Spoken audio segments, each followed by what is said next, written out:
নমস্কার বন্ধুরা, জিভে জল বাই অঙ্কিতা চ্যানেলে তোমাদের সবাইকে স্বাগত। ফিরে এলাম আবার একটা জিভে জল আনা রেসিপি নিয়ে। তো বন্ধুরা, শুকনো চালের গুঁড়ি দিয়ে কিভাবে পারফেক্ট মিষ্টি ধোসা বা পাটিসাপটা বানানো যায় সেটাই তোমাদের সাথে শেয়ার করব। তো ভিডিওটা প্রথম থেকে শেষ পর্যন্ত দেখো। ভালো লাগলে অবশ্যই লাইক কমেন্ট শেয়ার করে দিও। আর চ্যানেলে নতুন হয়ে থাকলে অবশ্যই চ্যানেলটাকে সাবস্ক্রাইব করে পাশে থাকা বেল বাটন ক্লিক করে নোটিফিকেশান অল করে রেখো, যাতে এরকম ধরনের নিত্য নতুন রেসিপি তোমাদের ফোনে সবার প্রথম পৌঁছে যায়। তো ভিডিওটা দেখো। এখানে নিয়ে নিয়েছি 2 কাপ শুকনো চালের গুঁড়ি। এখানে দেখো বন্ধুরা, একটা বাটির মধ্যে আমি জল গরম বসিয়ে দিয়েছিলাম। সেই জল গরমটা নিয়ে নিচ্ছি।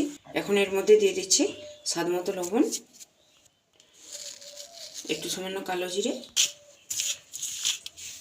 মিশিয়ে নিলাম। এখন এর মধ্যে ওই গরম জলটা ঢেলে দেবো। একবারেই পুরো জলটা ঢেলে দিলে চলবে না বন্ধুরা, যেমন যেমন লাগবে সেরকমভাবে ঢালতে হবে।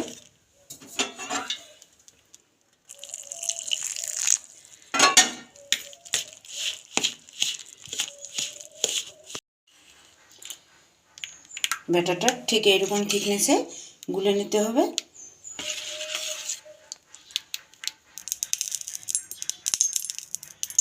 তাওয়া গরম করে নিয়ে তাওয়ার মধ্যে তেল দিয়ে দিলাম। পুরো তাওয়াটাতেই তেলটা ভালোভাবে ছড়িয়ে দিতে হবে। এখানে আমি নর্মাল যে প্রতিদিন রুটি করি সেই তাওয়াতেই এটা তৈরি করছি।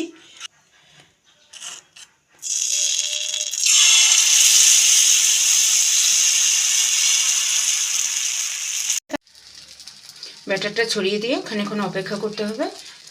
যখন পুরো উপর থেকে ড্রাই হয়ে আসবে তখন এইভাবে নারকেলের পুরটা দিয়ে দিতে হবে।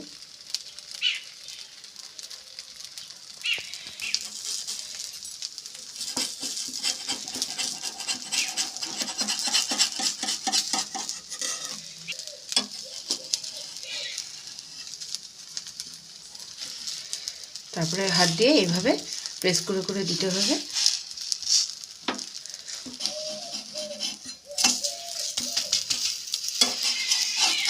এইভাবে প্রত্যেকটা তৈরি করে নেব।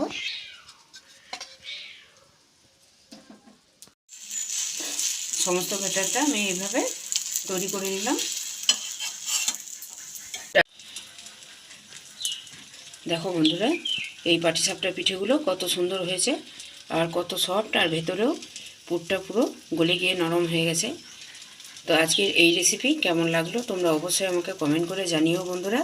সবাই আমার পাশে থেকো প্লিজ, ভিডিওটা দেখো। আর আজকে যারা প্রথম আমার ভিডিও দেখছো তারা আমার চ্যানেলটাকে সাবস্ক্রাইব করে দিয়ে পাশে থাকা বেল বাটন ক্লিক করে নোটিফিকেশান অল করে রাখো, যাতে এরকম ধরনের রেসিপি আমি আপলোড করব এবং সবার প্রথম তোমাদের ফোনে পৌঁছে যায়।